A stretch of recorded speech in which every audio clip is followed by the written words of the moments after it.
Tidak jelasnya hidup ini, tidak pastinya hidup ini. Bagaimana hidup ini absurd.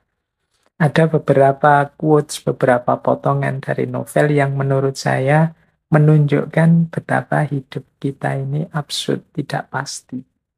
Misalnya dari Notes from Underground, catatan dari bawah tanah. Ada kalimat seperti ini. Perhatikan baik-baik. Kita bahkan tidak tahu apa yang saat ini dimaksud hidup itu. Apakah ia sebenarnya dan apa namanya? Jauhkan kita dari buku, maka kita segera akan tenggelam dan menjadi bingung. Kita ini kan senantiasa diminta untuk memahami dan memaknai hidup. Tapi menurut Dostoyevsky dalam novelnya ini, sebenarnya kita itu tidak tahu. Atau harusnya tidak yakin dengan berbagai makna hidup yang selama ini kita pegangi. Pengetahuan kita dan keyakinan kita selama ini kemungkinan didukung oleh buku-buku.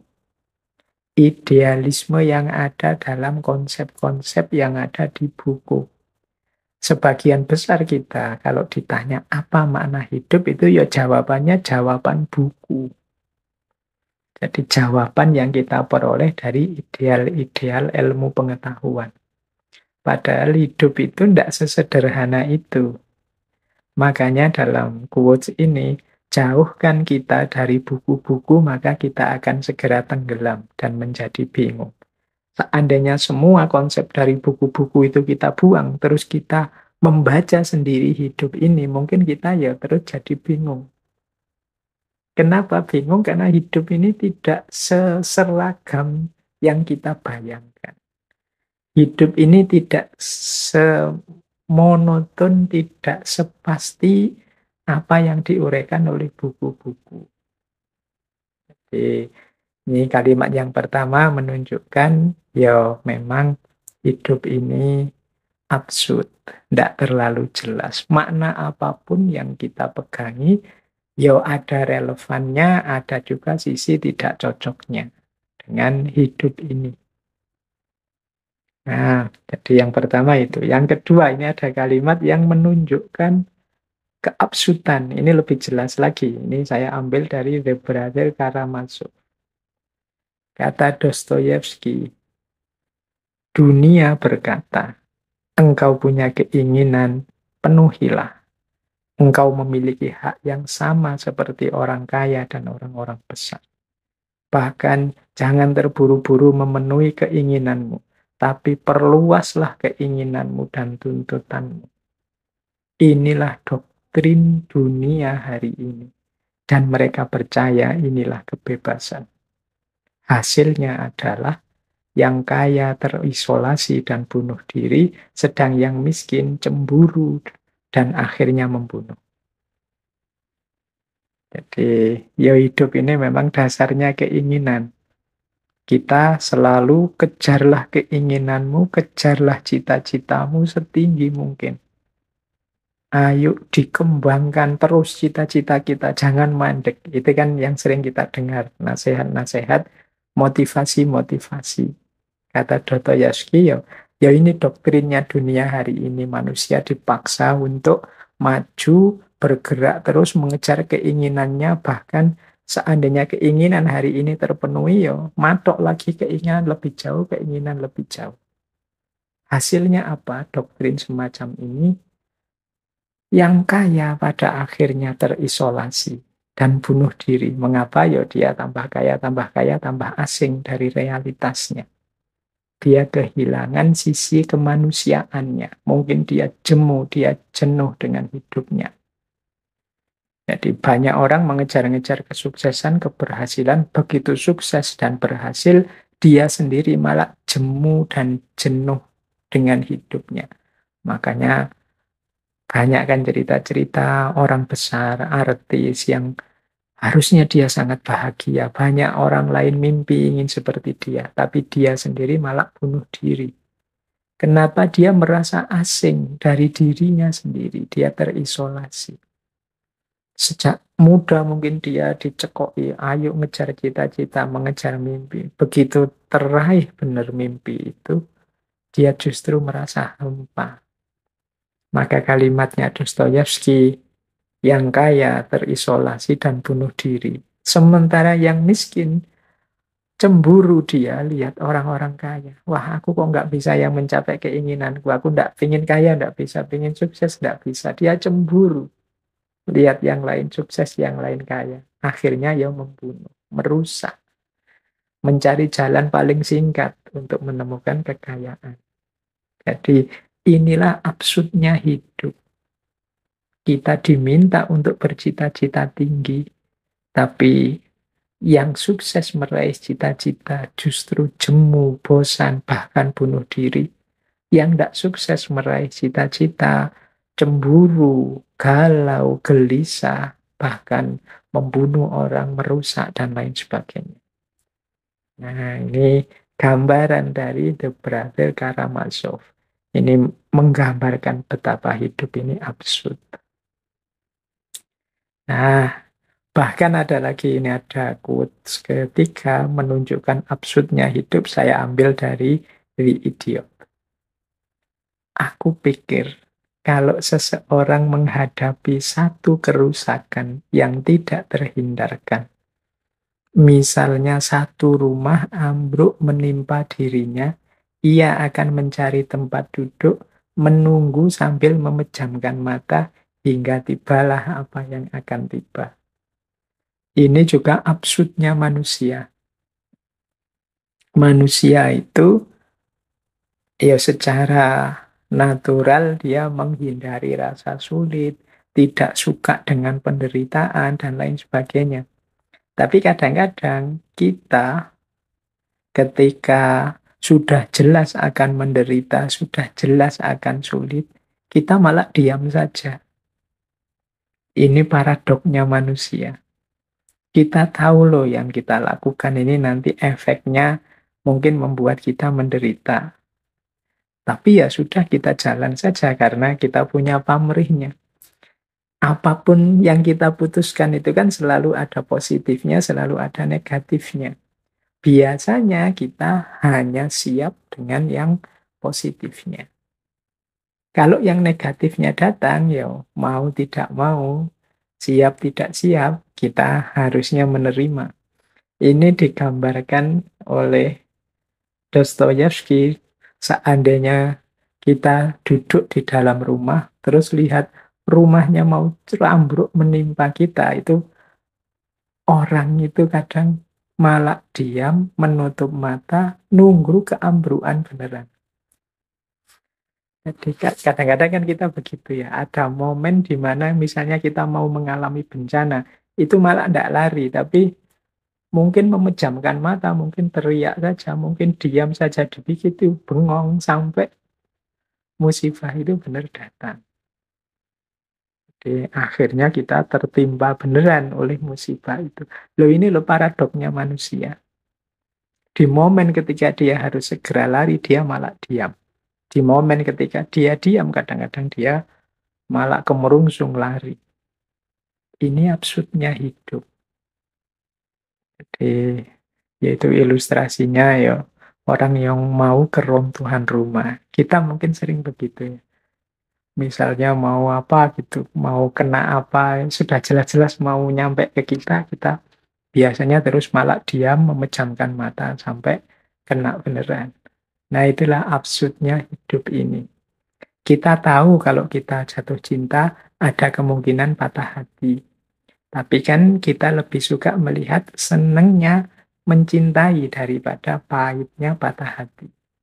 Begitu patah hatinya datang, yo mau tidak mau kita terima seperti orang yang agak melongo tadi, termangu ketika datangnya musibah. Itu bagian dari absurditas dalam hidup. Nah, ada tiga keyword, ada tiga kunci kalau kita ingin membahas personalisme atau kepribadian manusia. Cirinya persona itu tiga. Yang pertama kebebasan, yang kedua subjektivitas, dan yang ketiga kreativitas. Ini tiga keyword ini penting kita pahami ya. Yang pertama kebebasan, yang kedua subjektivitas, yang ketiga kreativitas. Kebebasan tentu saja jadi kunci. Orang yang tidak bebas, ya tidak akan mampu dia tegak jadi dirinya sendiri. Jadi untuk bisa menuju subjektivitas, kita memerlukan kebebasan. Untuk bisa membangkitkan kreativitas, kita perlu kebebasan. Jadi kebebasan itu penting untuk subjektivitas, untuk kreativitas. Subjektivitas juga begitu. Subjektivitas itu berarti kita tegak sebagai subjek. Kita jadi diri kita yang sejati. Ini kan subjektivitas. Untuk menjadi diri kita yang sejati tentu saja prasyaratnya dua. Kebebasan dan kreativitas. Tidak mungkin kita jadi manusia yang berdiri sendiri atas nama kita dengan identitas diri kita kalau kita tidak bebas. Ketika kita tidak bebas kan berarti pilihan-pilihan hidup kita itu dipaksakan dari luar diri, bukan keputusan kita sendiri. Kalau yang seperti ini berarti menunjukkan ya kita tidak bebas. Jadi untuk subjektif, untuk mampu mengekspresikan, menyuarakan, menghidupkan gaya kita sendiri, ya tentu saja di antara syarat dan buktinya kebebasan. Dan juga yang kedua kreativitas. Jadi pribadi yang mandiri itu tentu saja kreatif. Dia menciptakan hidupnya sendiri. Dia milih, menentukan, memodifikasi hidupnya sesuai yang dia inginkan. Dia senantiasa berkembang dan kreatif. Jadi kebebasan memerlukan subjektivitas dan kreativitas. Subjektivitas memerlukan kebebasan dan kreativitas. Kreativitas pun mensyaratkan subjektif dan bebas. Tidak mungkin orang ngaku kreatif tapi dia tidak bebas. Jadi, dan tidak mungkin orang bisa kreatif kalau dia tidak tegak sebagai dirinya. Untuk bisa berkreasi ya kita harus bebas, harus punya jati diri. Inilah tiga kunci kepribadian yang sejati, yang otentik. Dia bebas, dia subjektif, dia kreatif. Nah, khusus tentang kebebasan ini, sebagaimana semua filosof eksistensialis, yang menurut Birjaev ini adalah kunci yang paling utama menjadi manusia. Kata Birjaev, kepribadian itu tidak hanya berhubungan dengan kebebasan, tapi bahkan tidak mungkin ada tanpa kebebasan. Untuk mewujudkan kepribadian berarti harus dicapai kebebasan batin. Kebebasan batin itu pembebasan manusia dari segala determinasi eksternal. Jadi ini kebebasan. Nanti mungkin ada yang tanya, lupa, tapi nanti gimana kita menghadapi tadi keterbatasan-keterbatasan alamiah? Mungkin secara normal kita terbatasi oleh alam. Tapi dengan bekal kebebasan dan kreativitas tadi, halangan-halangan, determinasi-determinasi natural itu bisa kita carikan jalan keluarnya. Secara normal sih misalnya begini, kita tidak bisa kan terbang, kita tidak bisa di dalam air berjam-jam, dan lain sebagainya. Tapi dengan kebebasan dan kreativitas kita berpikir, kita bisa menciptakan alat untuk misalnya di dalam air berjam-jam, bisa berminggu-minggu, berbulan-bulan lewat kapal selam. Kita bisa jalan di atas awan lewat pesawat. Ini kan sesuatu yang melampaui halangan atau hambatan-hambatan natural. Ini bisa terjadi ketika kita punya karakter bebas. Jadi ketika kita bebas dari determinasi-determinasi atau paksaan-paksaan di luar diri, saat itulah kita bebas. Kalau kita sudah bebas, kita bisa kreatif. Kalau kita kreatif, berarti kita bisa membangun diri kita sesuai yang kita inginkan.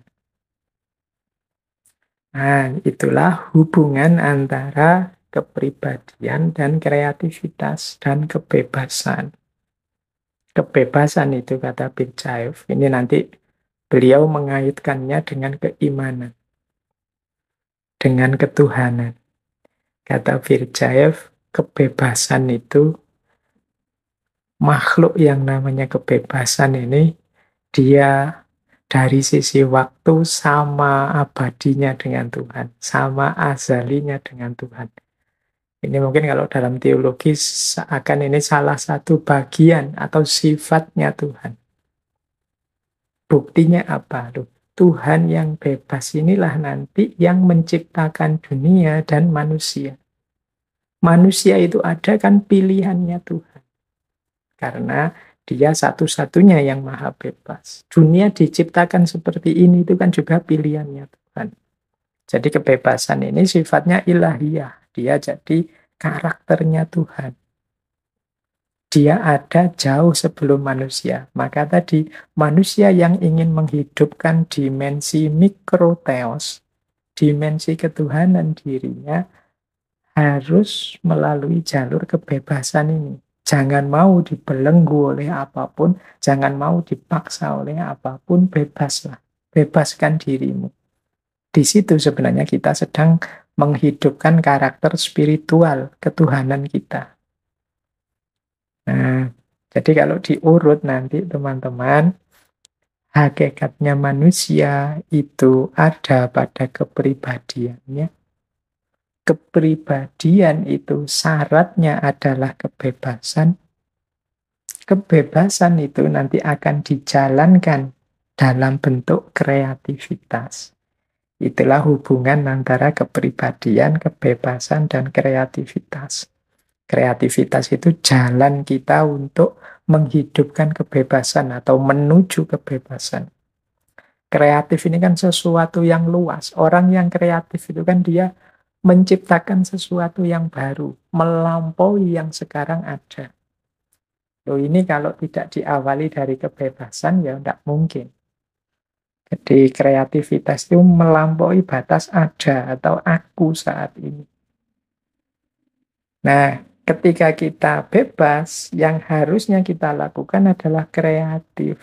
Membangun diri kita, membentuk diri kita, menciptakan apa yang kita inginkan, mengambil apa yang kita perlukan. Ini namanya kreatif. Tidak hanya ikut orang lain atau nempel ke orang lain. Kalau kita ikut ke orang lain atau nempel ke orang lain, mengalir saja di aliran sungai yang diciptakan orang lain, ya berarti menunjukkan kita sedang menggadaikan atau membuang kebebasan kita.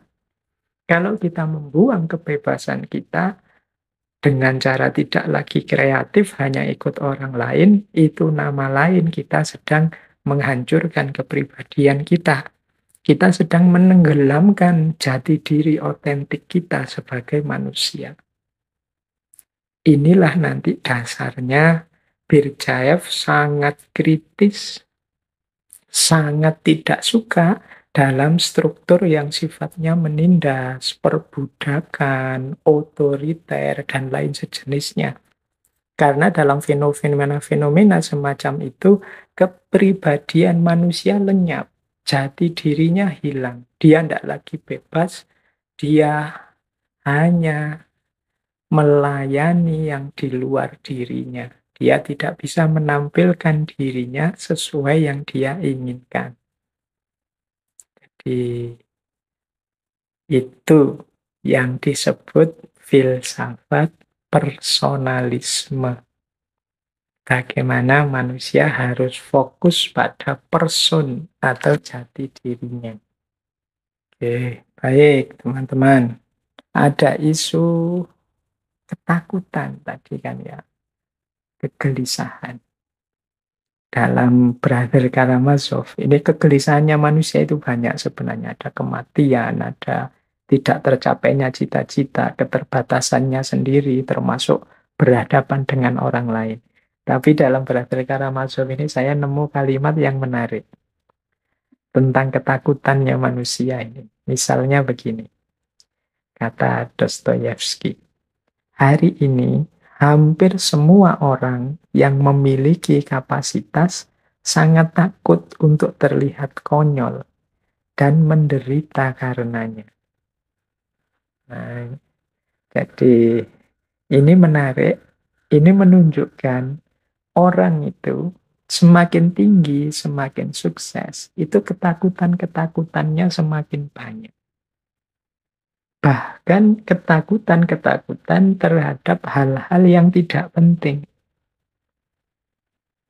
Misalnya ya, dulu waktu kita mungkin masih tidak punya apa-apa, mungkin masih, hitunglah masih miskin, uang juga tidak terlalu banyak.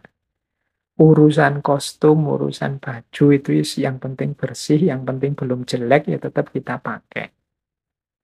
Tetapi begitu uang banyak, mungkin kita cukup untuk beli baju yang kelas-kelas 100, 200, sampai 1 juta mampu misalnya. Nah, kita mulai sudah. Tidak sekedar baju bersih, tapi mungkin baju yang pantas, baju yang baru, baju yang bisa buat mejeng, bisa buat... Nah, itu sudah standarnya berbeda.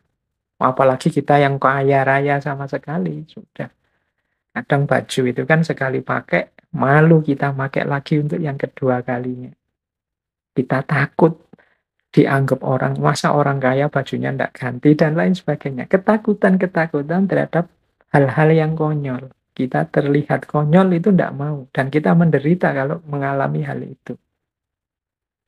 Jadi semakin orang tinggi, besar, sukses dengan segala capaian-capaiannya, biasanya muncul ketakutan-ketakutan lebih banyak. Ya sering kan di beberapa tokoh, misalnya dulu tokoh stoik itu, dalam stoikisme, orang itu semakin banyak hartanya, biasanya semakin gelisah karena dia takut kehilangan. Orang yang tidak punya apa-apa, ya tidak terlalu gelisah, ya takut apa, kehilangan apa. Nah, berarti ternyata ada korelasi antara kapasitas yang meningkat dengan ketakutan yang bertambah. Orang itu kalau pointer, misalnya mahasiswa ya, pointer sama sekali, dia cerdas, nilai-nilainya selama ini unggul, itu dia dapat nilai jelek itu takut. Nah, ada ketakutan dapat nilai jelek. Tapi mahasiswa biasa-biasa yang ya IP-nya sudah yang penting selamat begitu saja, itu dia tidak ada ketakutan dengan nilai jelek, orang sudah biasa dapat nilai jelek. Jadi jumlah ketakutannya lebih sedikit. Kalau yang pinter kan, wah kalau nanti saya tidak lulus tepat waktu, malu aku. Kalau IPK ku tidak 3 di atas 5, malu aku. Kalau itu kan banyak ketakutan-ketakutan. Sementara yang biasa-biasa atau yang cenderung tidak pinter, sudah alah yang penting lulus. Tidak masalah, tidak harus tepat waktu, tidak harus IPK tinggi, yang penting lulus, alhamdulillah. Ketakutannya jauh lebih sedikit. Ya termasuk antara yang ganteng dengan yang biasa-biasa, yang cantik dengan yang biasa-biasa. Itu pasti ketakutan-ketakutannya berbeda. Nah, dalam Brother Karamazov ini, Dostoyevsky mengilustrasikan bagaimana orang yang punya kapasitas itu takut terlihat konyol dan menderita. Padahal ya terlihat konyol bukan berarti konyol. Hanya kelihatannya saja. Ya karena memang capaiannya mungkin tinggi, sehingga ketakutan-ketakutannya lebih banyak. Nah, ini mungkin menarik ya untuk kita bahan introspeksi lebih lanjut.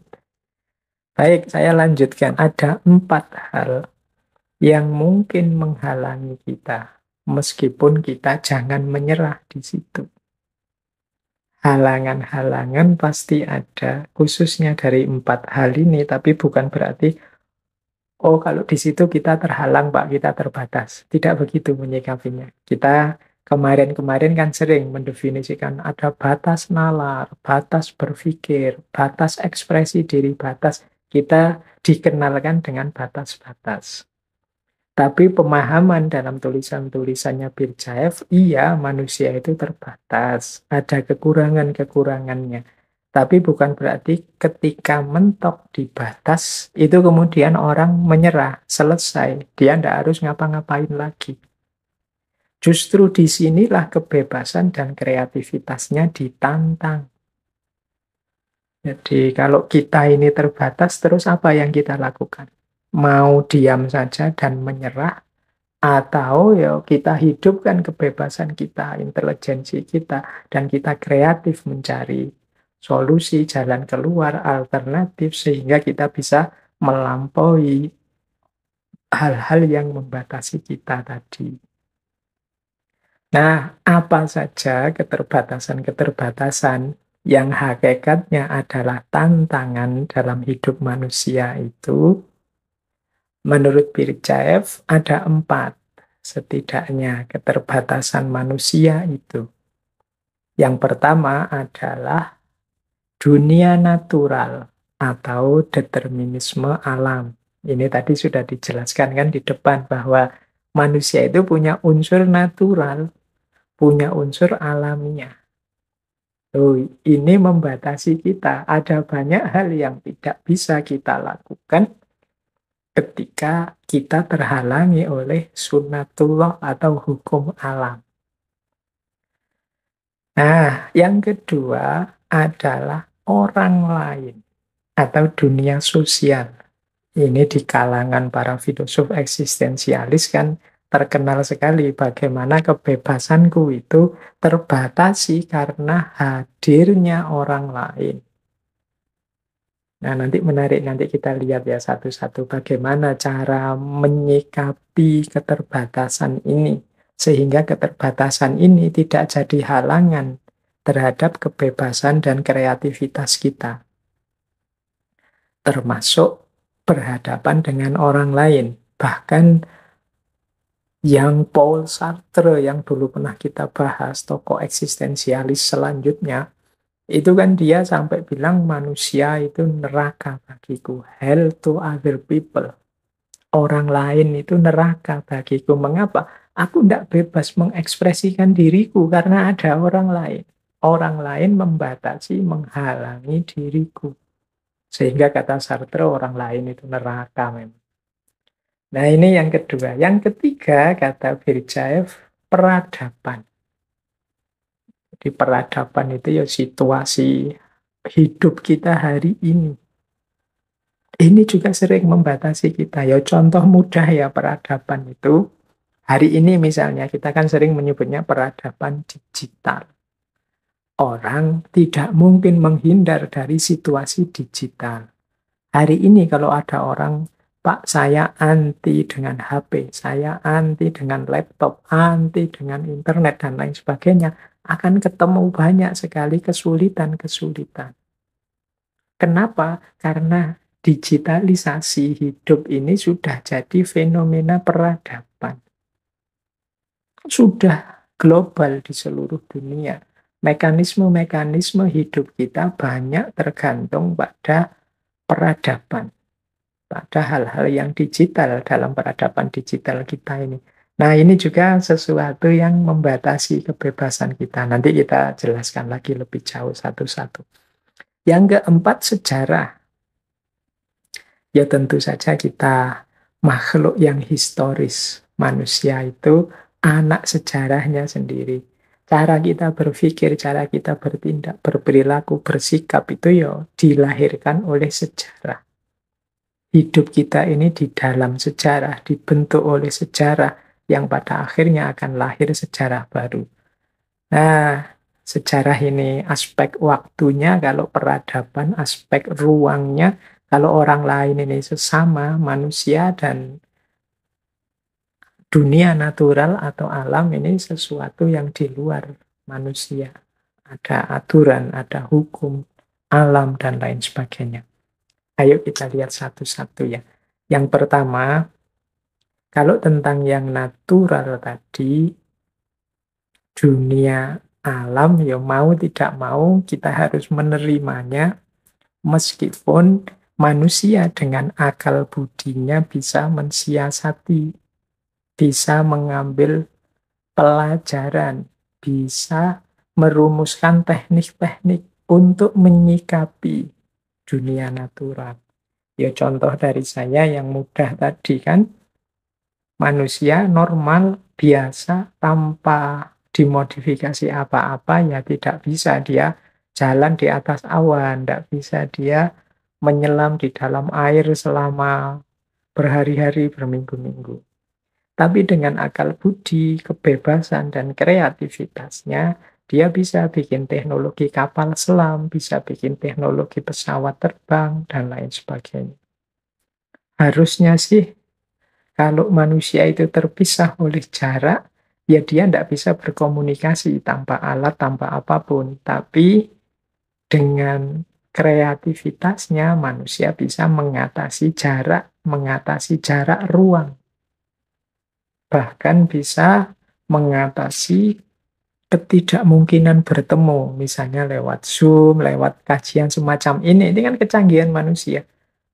Kalau normal saja, misalnya kita pandemi, tidak boleh ngaji langsung, ketemu langsung, tidak bisa, biar tidak ketularan penyakit, ya harusnya ngajinya selesai. Nunggu nanti kalau bisa ngaji lagi di masjid. Tapi manusia kan tidak menyerah dengan itu. Lagi-lagi dia ada bekal intelektualitas, kebebasan, dan kreativitas. Jadi ini menyikapi determinisme alam.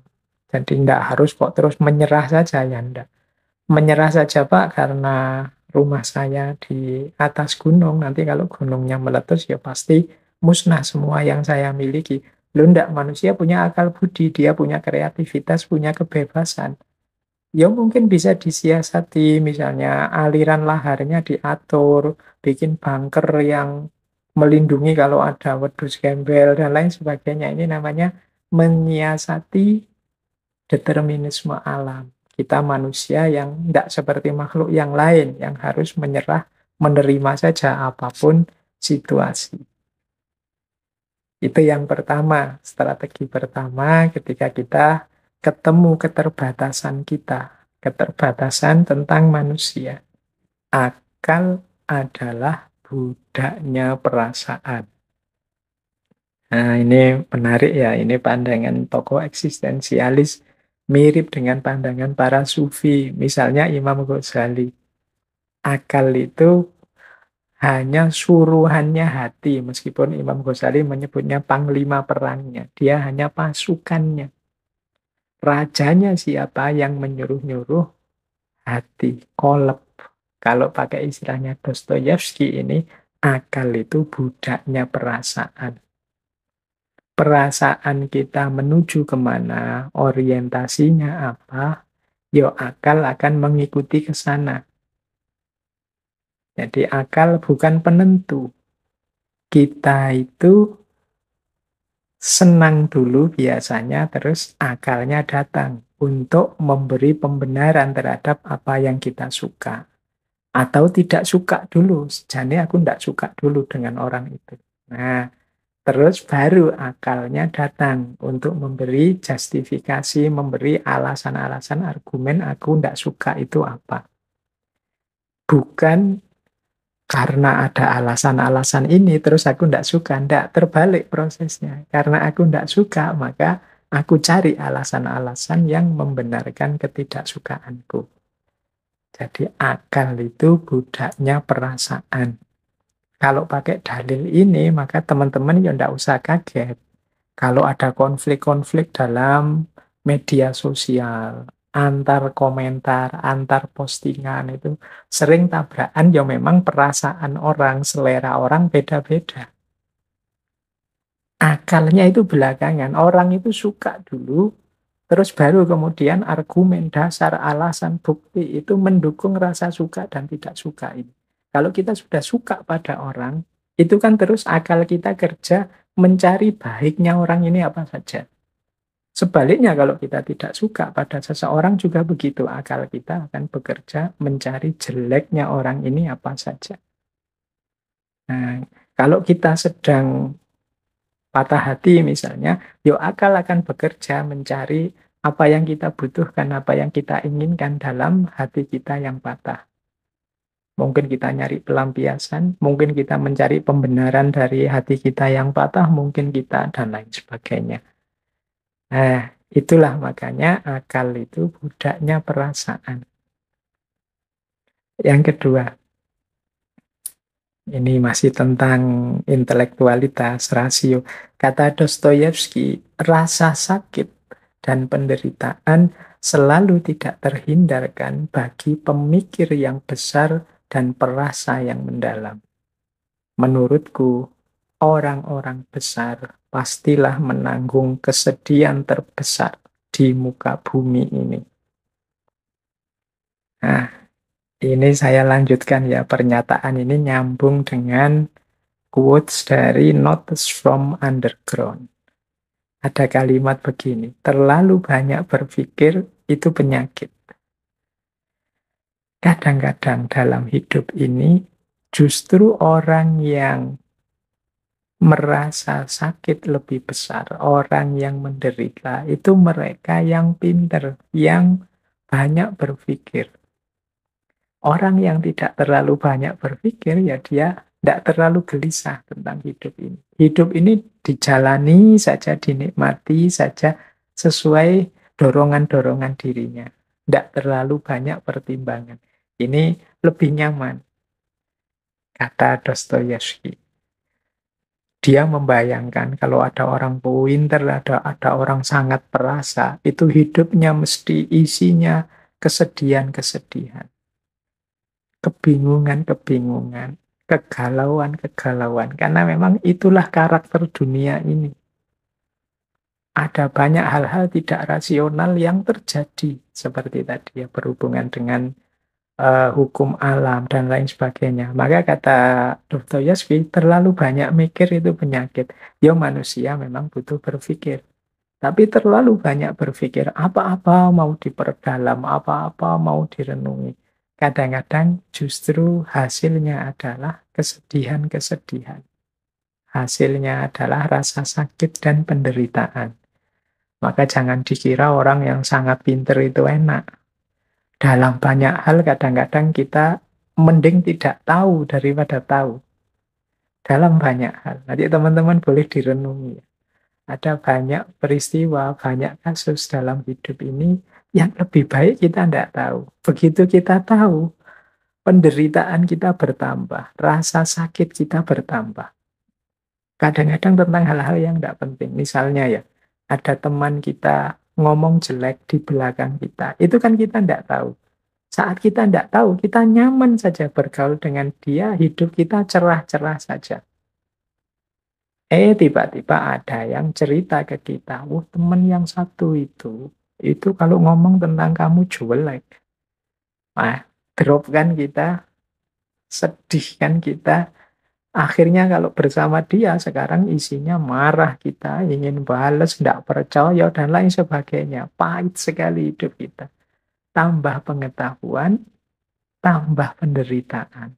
Ini cara membaca konteksnya seperti itu. Karena kadang-kadang memang dalam hidup ini beberapa hal lebih baik kita tidak tahu. Karena begitu kita tahu, ya penderitaan kita bertambah. Nah, ada lagi yang menurut saya kalimat yang menarik dari Dostoyevsky tentang kecerdasan, tentang intelektualitas. Kata dia, diperlukan lebih dari kecerdasan untuk bertindak secara cerdas. Pinter dalam pikiran saja tidak cukup. Orang juga harus pinter dalam keputusan dan tindakan. pinter dalam keputusan dan tindakan, inilah nanti yang dalam filsafat sering kita sebut bijaksana. Jadi berpikir rasional saja, berpikir kritis saja tidak cukup. Kita perlu berpikir yang bijaksana, berpikir yang sesuai dengan konteks, dengan situasi. Itu yang disebut bertindak secara cerdas. Tidak selalu kebenaran itu mungkin harus diungkapkan apa adanya. Ada kalanya kita agak muter sedikit, ada kalanya malah justru kita harus diam biar tidak mengacaukan yang lebih besar. Ada itu namanya bijaksana. Jadi ya teman-teman yang pengalaman hidupnya banyak nanti ngerti kok bagaimana bersikap bijaksana itu. Jadi yang pertimbangannya tidak sekedar kebenaran yang rasional. Karena kalau kebenaran yang rasional saja kadang-kadang kita keliru memutuskannya. Kalau hanya sekedar 1+1=2, ya kadang-kadang tidak pas. Seperti ceritanya Konfusius tadi. Kalau hanya sekedar melihat aspek benar 1+1=2, 8 kali 3 24, ya orang bisa kehilangan nyawa. Di sini pinternya pembacaan situasi demi kebijaksanaan. Baik, apa yang aneh dan ajaib itu bukanlah bahwa Tuhan itu benar-benar ada atau tidak, tapi yang luar biasa adalah bahwa ide semacam itu, ide bahwa Tuhan itu pasti ada secara niscaya, dapat muncul di kepala makhluk yang biadab, yang kejam, yang buas seperti manusia. Ini diambil dari The Brother Karamazov. Jadi mungkin yang luar biasa bukan keyakinan kita bahwa Tuhan itu ada atau tidak, tapi pandangan bahwa Tuhan itu ada. Itu ternyata tidak hanya ada di orang-orang soleh, di orang-orang religius, manusia-manusia spiritual. Tapi pandangan bahwa Tuhan itu ada juga bisa muncul di kepala orang-orang yang biadab, yang kejam, yang buas. Jadi manusia ini kan sepanjang sejarah hidupnya berdarah-darah. Kalau bahasanya para malaikat itu kan mayyufsidu fiha wa yasfikud dima. Lo makhluk yang kejam, yang senantiasa bunuh-membunuh, selalu konflik, itu ternyata tidak melepaskan ide tentang Tuhan di kepalanya. Kalau ditanya Tuhan itu ada apa enggak, itu kemungkinan besar, sebagian besar manusia akan menjawab, ya Tuhan itu pasti ada. Ini yang menurut Dostoyevsky menarik.